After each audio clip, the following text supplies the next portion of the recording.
ಇವ್ರೇನ್ ಮಾಡ್ತಾರೆ ನಾ ಇಲ್ಲಿ ಒಳ್ಳೇದ್ ನಡೆದಿದ್ದು ಹಾಕಿ ಕಾಮಿಡಿ ಮಾಡಿದ್ದು ಏನಾರ ಒಳ್ಳೊಳ್ಳೆ ಹಿರಿಯರು ಮಾತಾಡಿದ್ದು ಏನಾರ ಇದ್ರ ಅಪ್ಲೋಡ್ ಮಾಡ್ರಿ. ನೀವು ರೊಕ್ಕ ಗಳಿಸೋ ಸಂಬಂಧ ಏನಾರ ಬರೀ ಘಟನೆ ಇಲ್ಲಿ ಹಾಕಿರ್ತಾವ. ಊರಂದ ಮ್ಯಾಗ ಹೊಲಗೇರಿ ಇರುದಾನ ಬರೀ ತಪ್ಪು ತಿಳ್ಕೊಬೇಡ್ರಿ. ಊರಂದ ಮ್ಯಾಗ ಜಗಳ ಇರುದ ಎಲ್ಲ ಇರುದ. ಇವ್ರೇನ್ ಮಾಡ್ತಾರೆ ವ್ಯಕ್ತಿ ದಲಿತರಿಗೆ ಒಂದು ವರ್ಡ್ ಯೂಸ್ ಮಾಡಿ ಮನಸ್ಸಿಗೆ ಧಕ್ಕೆ ತಂದಿರ್ತಾರ. ನಾವು ಮನಸ್ಸು ಮಾಡಿದ್ರೆ ಎಲ್ಲ ಪೊಲೀಸ್ ಸ್ಟೇಷನ್ ನಿಮ್ಮ ಮೇಲೆ ಎಫ್ಐಆರ್ ಮಾಡಿಸ್ಬೋದು. ನಮ್ಮ ಸಮಾಜದ ಎಲ್ಲ ಸಂಘಟಿತ ಸಂಘಟನೆಗಳು ಅಧ್ಯಕ್ಷರು ಉಪಾಧ್ಯಕ್ಷರು ಎಲ್ಲ ನನ್ನ ಸಹೋದರ ಸಹೋದರಿ ಎಲ್ರಿಗೂ ಕ್ಷಮೆ ಯಾಚಿಸಿದೆ. ಆದ್ರೂ ಕೂಡ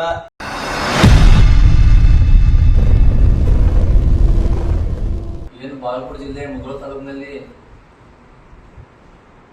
ದೇವ್ರ ಜಾತ್ರೆಯಲ್ಲಿ ಮ್ಯೂಸಿಕ್ ಮಲ್ಲಾರಿ ಅನ್ನೋ ಒಬ್ಬ ವ್ಯಕ್ತಿ ದಲಿತರಿಗೆ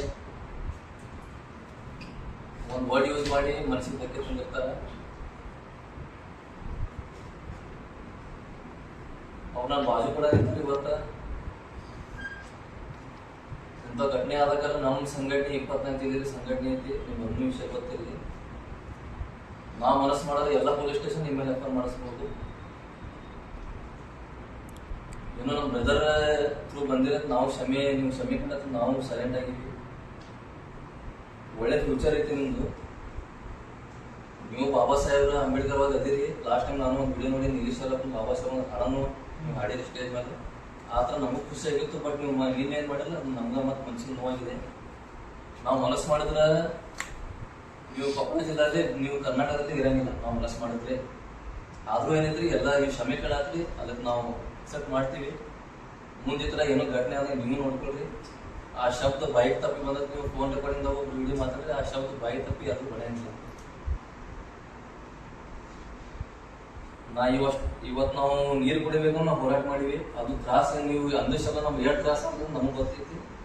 ಆದ್ರೂ ನೀವು ವಿಜಯಪುರ ಬಂದಿರಿ. ನೆಕ್ಸ್ಟ್ ಟೈಮ್ ಮಾತ್ರ ಮಾಡಕ್ಕೆ ಹೋಗ್ಬೇಡ್ರಿ. ಭೀಮಾರ್ಮಿ ಸಂಘಟನೆಗಿಂತ ದಲಿತ ಸಂಘಟನೆ ಕೆಟ್ಟ ಯಾವ ಸಂಘಟನೆ ಕರ್ನಾಟಕದ ಮುಗಿಸಿದಂಗಿಲ್ಲ. ಮುಂದೆ ಬರ್ತಿದ್ವಿ ಇವ್ರ ಜೊತೆಗೆ ಇನ್ನೊಂದು ಮಾತು ಹೇಳ್ತೀನಿ. ಈ ಥರ ಮತ್ತೆ ಯಾರು ತಿರ್ಗಾ ಮಾಡಿದ್ರು ಅದಕ್ಕೆ ನಾವು ಉತ್ತರ ಕೊಡ್ತೀವಿ. ಭೀಮಾರ್ಮಿ. ಜೈ ಭೀಮ್, ಜೈ ಭೀಮ್. ಜೈ ಭೀಮ್, ಜೈ ಬುದ್ಧ ಬಸವ ಅಂಬೇಡ್ಕರ್ ಅವರನ್ನ ನೆನೆದು ದಿನಾಂಕ 7/6/2025 ಬಾಗಲಕೋಟೆ ಜಿಲ್ಲೆ ಮುಧೋಳ ತಾಲೂಕು ಹಲಗಲ್ಲಿ ಮಾರುತೇಶ್ವರ ಜಾತ್ರಾ ಮಹೋತ್ಸವದೊಳಗೆ ಕಾರ್ಯಕ್ರಮದೊಳಗ ನಾ ಮಾತಾಡುವಂಥ ಸಂದರ್ಭದೊಳಗ ನನಗೆ ಗೊತ್ತಿಲ್ಲೇನೆ ನಾವೊಂದು ಶಬ್ದಗಳನ್ನ ಅಲ್ಲಿ ಸ್ಪಷ್ಟೀಕರಣ ಮಾಡಿದೆ. ಅದಾದ ತಕ್ಷಣ ಮರುದಿನನೇ ನಾನು ಬೆಳಿಗ್ಗೆ ಎದ್ದು ಎಲ್ಲ ನಮ್ಮ ಸಮಾಜದ ಎಲ್ಲ ಸಂಘಟಿತ ಸಂಘಟನೆಗಳು ಅಧ್ಯಕ್ಷರು ಉಪಾಧ್ಯಕ್ಷರು ಎಲ್ಲ ನನ್ನ ಸಹೋದರ ಸಹೋದರಿ ಎಲ್ರಿಗೂ ಕ್ಷಮೆ ಯಾಚಿಸಿದೆ. ಆದ್ರೂ ಕೂಡ ಇದು 4 ಮಂದಿ ಒಳಗೆ ನಾ ಕ್ಷಮೆ ಯಾಚಿಸೋದು ಸರಿ ಅನ್ಸಲ್ಲ ಅಂತ ನಿನ್ನೆ ದಿನ ನಮ್ಮ ಕೊಪ್ಪಳ ಜಿಲ್ಲೆ ಯಲಬುರ್ಗಾ ತಾಲೂಕು ಜೈ ಭೀಮ ಗರ್ಜನೆಯ ಅಧ್ಯಕ್ಷರು ಉಪಾಧ್ಯಕ್ಷರು ನೇತೃತ್ವದೊಳಗ ನಮ್ಮ ಯಲಬುರ್ಗಾ ತಾಲೂಕಿನಲ್ಲಿರುವಂತಹ ಬಾಬಾ ಸಾಹೇಬ್ ಅಂಬೇಡ್ಕರ್ ಅವರ ಬಹುದೊಡ್ಡ ಮೂರ್ತಿ ಹತ್ರ ನಾ ಎಲ್ಲ ಸಂಘಟನೆಕಾರರನ್ನ ಕರ್ಕೊಂಡು ಹೋಗಿ ಪ್ರೆಸ್ ಮೀಟರ್ ಅವರನ್ನ ಕರ್ಕೊಂಡು ಹೋಗಿ ಪ್ರೆಸ್ ಮೂಲಕ ಸಂಘಟನೆ ಎಲ್ಲ ಅಧ್ಯಕ್ಷರು ಉಪಾಧ್ಯಕ್ಷರು ಅವರೆಲ್ಲರ ಸಮ್ಮುಖದೊಳಗ ಬಾಬಾ ಸಾಹೇಬ್ ಅಂಬೇಡ್ಕರ್ ಅವರ ಪಾದಗಳಿಗೆ ಹಣೆ ಮುನಿದು ಅಲ್ಲಿ ಕ್ಷಮೆ ಯಾಚಿಸಿ ಕ್ಷಮೆಯನ್ನು ಕೇಳ್ಕೊಂಡಿದ್ದೇನೆ. ಇನ್ನೊಂದು ಈ ತರ ಘಟನೆಗಳಾಗ್ದಂಗ ನನ್ನ ಜೀವನದೊಳಗೆ ನಾನು ನಡ್ಕೊಂಡು ಹೋಗ್ತೀನಿ. ತಾವೆಲ್ಲರೂ ಕೂಡ ನಿಮ್ಮ ಮನಿ ಮಗ ಅಂದು ನಿಮ್ಮ ಸಹೋದರನಂದು ಇದೊಂದ್ಸರಿ ತಪ್ಪಾಗಿದೆ. ತಾವೆಲ್ಲರೂ ಕೂಡ ನನ್ನ ಕ್ಷಮಿಸ್ರಿ. ನಿಮ್ಮ ಚಿರಋಣಿ ಆಗಿರ್ತೀನಿ. ಯಾವತ್ತು ನಾ ಬಾಬಾ ಸಾಹೇಬ್ ಅಂಬೇಡ್ಕರ್ ಅವರ ಸಂವಿಧಾನಕ್ಕೆ ನಾನು ತಲೆಬಾಗಿ ನಡೀತೀನಿ. ನಾನು ಕೂಡ ಒಬ್ಬ ಎಜುಕೇಟೆಡ್ ಪರ್ಸನ್. ಈ ಮಾತುಗಳನ್ನ ಹೇಳಿಕೆ ಕೊಡೋದು ನಮ್ಗೆ ಬಹುದೊಡ್ಡ ತಪ್ಪಣ. ತಾವೆಲ್ಲರೂ ಕೂಡ ಸರ ಇದೊಂದ್ಸರ ಕ್ಷಮಿಸ್ಬೇಕಂತ ತಮ್ಮ ಎಲ್ಲರಿಗೂ ಮನವಿ ಮಾಡ್ಕೊಳ್ತೀನಿ. ಜೈ ಭೀಮ್, ಜೈ ಭೀಮ್.